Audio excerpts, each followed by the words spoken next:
जय जय श्री राम। हर वर्ष की भांति इस वर्ष भी हम भव्य आयोजन करने जा रहे हैं। प्रसिद्ध कलाकार विकी छाबड़ा जी धनबाद से और उनकी टीम और बंगाल से आ रहे कुछ प्रमुख कलाकार 21,000 की प्रथम राशि, 11,000 की द्वितीय राशि और थर्ड पुरस्कार 5100 का रहेगा प्रदान करेंगे। साथ ही साथ तलवार भी उनको प्रदान करेंगे। 1929 में शुरू किया गया था।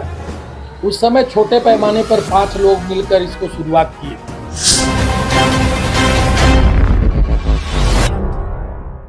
इन्विटेशन में भी आप सभी मीडिया बंधु यहाँ आए, मैं आप सभी का स्वागत करता हूँ और पुनः अभिनंदन भी करता हूँ। जिस तरह आपको ज्ञात है कि आगामी 5 और 6 तारीख को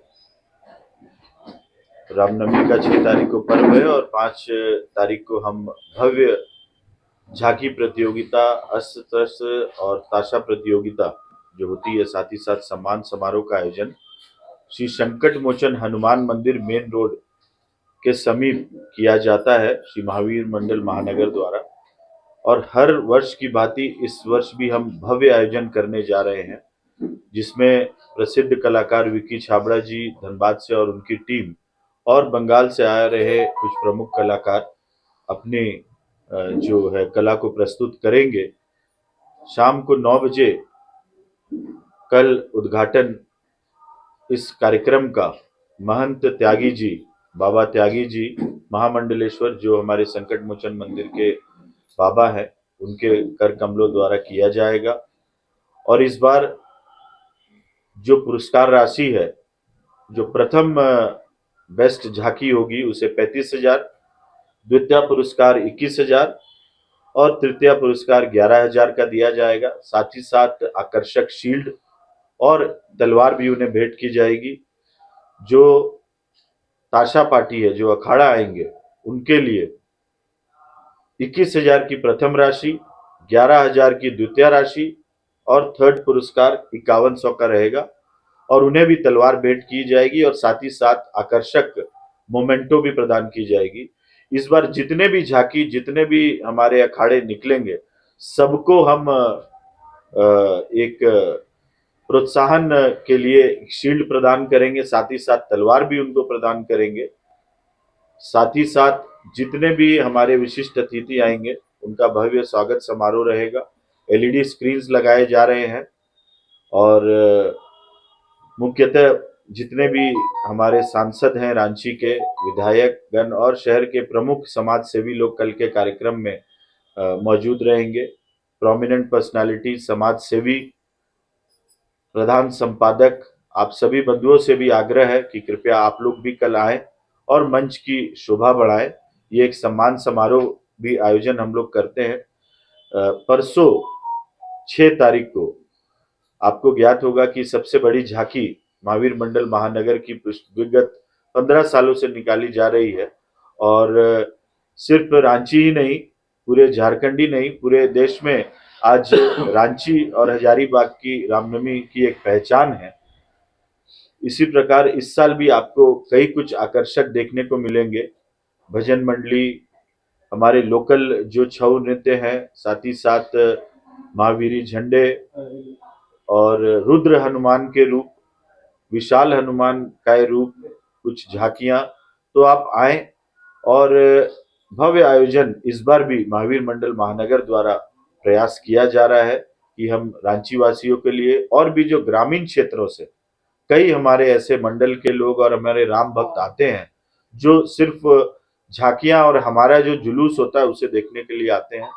ये हम तपोवन मंदिर तक हमारी झांकी जाएगी और हम यही आशा करते हैं कि इस बार भी काफी अच्छे माहौल में, होश और जोश के साथ हम रामनवमी पर मनाएंगे। और जिस तरह हाईकोर्ट का कुछ नोटिफिकेशन आया था झंडों को लेके, तुरंत उसके बाद आज सुप्रीम कोर्ट का भी कुछ नोटिफिकेशन आया है और हमने बैठक में भी ये बात कही है कि अभी हमारी रांची उस तरह से, ये दुर्भाग्यपूर्ण भी है कि आज 24 साल में हम बिजली की जो व्यवस्था है, उसे जो डिस्ट्रीब्यूशन लाइन है, उसे नहीं पूरी तरह ठीक कर पाए हैं। कई जगह 10-10, 15-15 फीट में बिजली के तारे गए हुई हैं और अंडरग्राउंड जो वायरिंग का काम आज प्रमुख शहर के एरिया में जो हो जाना चाहिए था, वो हमें दुर्भाग्यपूर्ण लगता है कि अभी तक वो नहीं हो पाया है।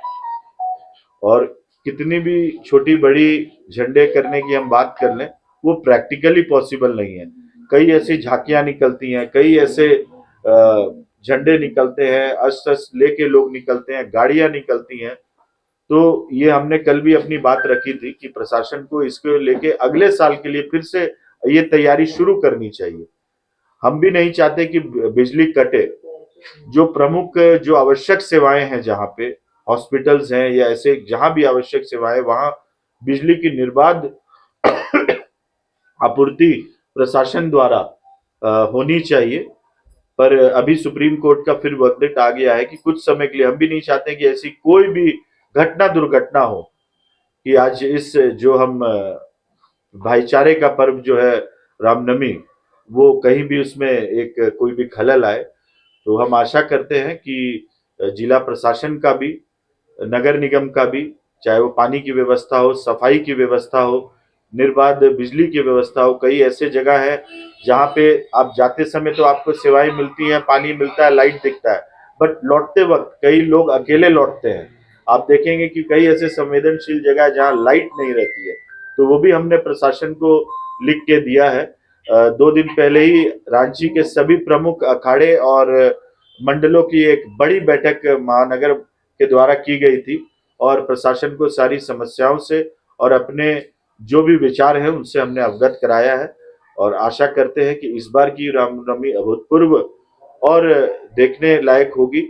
आप सबको मैं पुनः रामनवमी की बहुत बहुत शुभकामनाएं देना चाहूंगा और आप सबको कल मंच पे भी आमंत्रित करना चाहूंगा कि आप सभी आए और हमारा मनोबल बढ़ाएं। पुनः आप सबको बहुत बहुत धन्यवाद और आभार। जय श्री राम जी। आप देखें तो आज तक रांची में इस तरह की रामनवमी के समय कोई ऐसी कोई घटना, अप्रिय घटना तो नहीं घटी है। और कई लोग रहते हैं शांति समिति की बैठक में, प्रशासन की बैठक में। मैंने भी ये बात आज रखी कि प्रशासन व्यवस्था दे और जितने ये जो शांति दूत बन के हम लोग जाते हैं और सब समाज के लोग बैठते हैं, तो इससे प्रशासन की नहीं हमारी भी जिम्मेवारी है और हर वर्ग की और हर समाज से जुड़े हुए लोगों की जिम्मेवारी है कि ऐसी कोई भी अप्रिय घटना नहीं हो। रांची का एक नाम है, आज एक सौंदर्य वातावरण रांची का हमेशा रहा है, चाहे वो ईद हो, चाहे वो मुहर्रम हो, चाहे वो कोई भी त्योहार हो। हमें हमारे बीच में ही ऐसे लोग रहते हैं और उनको हमें पिन आउट करके उन्हें दंडित करना चाहिए और शांति बरतनी चाहिए। क्योंकि ये जिस तरह की अभी एक लॉ की भी जो अभी पार्लियामेंट में जो पास हुआ है, उसको लेके कई तरह के भ्रम फैलाए जा रहे हैं।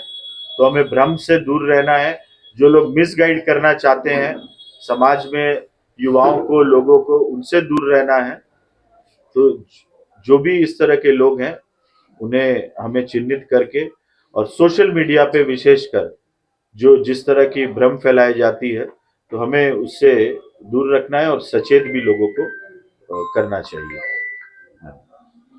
देखिए, लगभग झांकियां तो 20 से 22 झांकियां आती हैं। अखाड़े तो काफी रहते हैं और जो ताशा प्रतियोगिता साथ ही साथ जो होती है, उसमें लगभग 40 से 45 बड़े जो होते हैं प्रमुख अखाड़े इस तरह के आते हैं।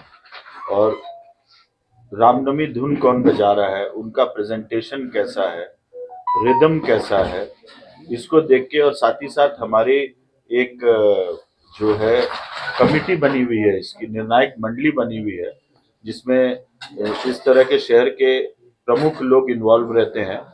जिस प्रकार लास्ट ईयर जो रावण के सेनापति थे, जिन्होंने रामायण में वो किरदार निभाया था, हमारे मुरारी लाल गुप्ता जी थे। वर्मा जी हैं जो आर्टिस्ट स्वयं हैं। और झांकी में किनका स्वरूप कैसा है, वो स्टोरी लाइन कैसी है, प्रेजेंटेशन कैसा है, ये भव्यता उसकी कैसी है। अब 1-2 बार हुआ है कि उन्होंने भव्यता तो प्रदान की, पर कुछ जो जॉनर होता है, जैसे रामायण का ही उन्हें स्टोरी लाइन दिखाया, वो गलत दिखा दिया, तो वो नेगेटिव मार्किंग चला गया। तो आप महाभारत दिखा रहे हैं, तो उसका जो मूल जो है प्रेजेंटेशन, जो स्टोरी लाइन है, वो मेंटेन होना चाहिए, न कि आप उसको अच्छा दिखाने के चक्कर में आपने किसी को हीरो से जीरो बना दिया और जीरो से हीरो बना दिया। तो ये स्टोरी लाइन भी हम देखते हैं, तो इसके लिए एक निर्णायक मंडली बनी हुई है जो ये डिसाइड करती है, और जो उनका डिसीजन आता है उसको हम कंप्लाई करते हैं। भीड़ रहेगी, और जिस तरह 2 दिन पहले जो बैठक हुई थी, जिसमें जो उत्साह नजर आया जितने हमारे महावीर मंडल और राम भक्तों का, और काफी भव्य बैठक हुई, और संकट मोचन हनुमान मंदिर से सब हम साथ मिलकर ही इस बार जुलूस में रहेंगे। क्या नारी शक्ति आपको मिलेगा इस बार। हमने 4-5 ऐसे मंडल हैं जो नारी शक्ति को रिप्रेजेंट कर रहे हैं, जैसे बीएमपी है, एक अपराजिता है, एक अपर बाजार से बिलोंग करते हैं, तो वो भी मीटिंग में आए थे, उनको भी हमने प्रोत्साहित किया, साथ ही साथ तलवार भेंट करके, और आर्थिक रूप से भी जो उनको मदद हम प्रदान कर सकते हैं, जो एक पेरेंट बॉडी का महावीर मंडल महानगर का कार्य है, जो उद्देश्य होना चाहिए, वो भी हम उसको आगे बढ़ा रहे हैं। और झंडे और तलवार लेके आप देखेंगे कि बहुत ही सुंदर और माता का एक स्वरूप आपको नजर आएगा नारी शक्ति का इस बार हमारे जुलूस में। नगर महावीर मंडल की तरफ से सभी दर्शकों को रामनवमी और नवरात्र की ढेरों बधाई और शुभकामना। जैसा कि अभी हमारे अध्यक्ष श्री कुणाल अजमानी जी ने बताया कि श्री महावीर मंडल रांची महानगर, जो कि स्वर्गीय तिलक राज आजमानी जी के द्वारा इसकी स्थापना की गई थी, और स्थापना वर्ष से ही लगातार इस महावीर मंडल के द्वारा यहाँ पर जो प्रतियोगिता कराई जाती है, अस्त्र शस्त्र प्रतियोगिता, मेन रोड रांची के बगल में, जब उन्होंने इसकी शुरुआत कराई थी, तो उस समय इस क्षेत्र में काफ़ी कम झांकी और जो अखाड़ेधारी काफ़ी कम संख्या में आते थे। लेकिन आज लगभग स्थापना के 15 वर्ष के आसपास में, अब जो यहाँ 20 वर्ष के आसपास स्थापना के बाद, आज पूरा जो राम भक्तों का यहाँ पर जमावड़ा लगता है अष्टमी की रात में, और उनके द्वारा ही भव्य झांकी और जो प्रोसेशन शोभा यात्रा निकाली जाती थी, आज भी अनवरत जारी है और इस वर्ष भी जारी रहेगी। और इसके इंतजार में सभी राम भक्त रहते हैं कि कब श्री महावीर मंडल का जो झांकी जब शोभा यात्रा गुजरता है, तो इसका इंतजार करते हैं। इस वर्ष भी काफ़ी अच्छे और बाहर से कलाकार आ रहे हैं, जो जीवंत झांकियों के द्वारा, और अन्य कई कार्यक्रम होंगे जो यहाँ के राम भक्तों को दिखाए जाएंगे। साथ ही हमारा सभी राम भक्तों से आग्रह होगा कि शांतिपूर्ण और पूरे भव्यता के साथ जो हमारी जो यहाँ की परंपरा है रांची की, हजारीबाग के बाद रांची की रामनवमी जो है शोभा यात्रा है, वह पूरे झारखंड में और पूरे देश में विख्यात है। तो सभी श्रद्धालुओं से, सभी राम भक्तों से आग्रह होगा कि नवमी के दिन 6 तारीख को ज़्यादा से ज़्यादा संख्या में सड़कों पर आएं और हमारे साथ और अन्य राम भक्तों के साथ मिलकर जाकर तपोवन मंदिर में प्रभु श्री राम का आशीर्वाद पाएं। रामनवमी 1929 में शुरू किया गया था। उस समय छोटे पैमाने पर 5 लोग मिलकर इसको शुरुआत किए थे। आज जैसे जैसे रांची की आबादी बढ़ी, जनसंख्या बढ़ते चली गई, और इतना अधिक जनसंख्या होने के बाद रामनवमी हम लोग रांची महानगर को देखते हुए 2005 में हम लोग रांची महानगर का स्थापना किए, जिसके संस्थापक अध्यक्ष हमारे तिलक राज आजमानी जी को बनाया गया। और उनके कार्यकाल में रांची शहर में भव्य तरीके से रामनवमी का आयोजन किया जाता रहा। हम लोग है सो उनके रिजिम में महाराष्ट्र से भी कलाकार बुलाने का कार्य किया, जो कि रांची शहर का एक अद्भुत नमूना के रूप में पेश हुआ। और उनके मरणोपरांत आज उनके पुत्र कुणाल आजवानी जी अध्यक्ष के दायित्व को संभाल रहे हैं। जैसा कि इन्होंने अपनी सारी बातों को रखा, हमारा महावीर मंडल रांची महानगर का जो नवमी के दिन जो हमारा शोभा यात्रा निकलता है वो रांची का एक मिसाल है। और हम लोग सबसे पहले 3 से 3:30 बजे हम लोग प्रशासन को शोभा यात्रा निकालने का प्रयास करते हैं, जो कि फिरायालाल से होते हुए तपोवन मंदिर तक जाती है और मंदिर में पूजा अर्चना करने के बाद हम लोग वहां से वापस आते हैं।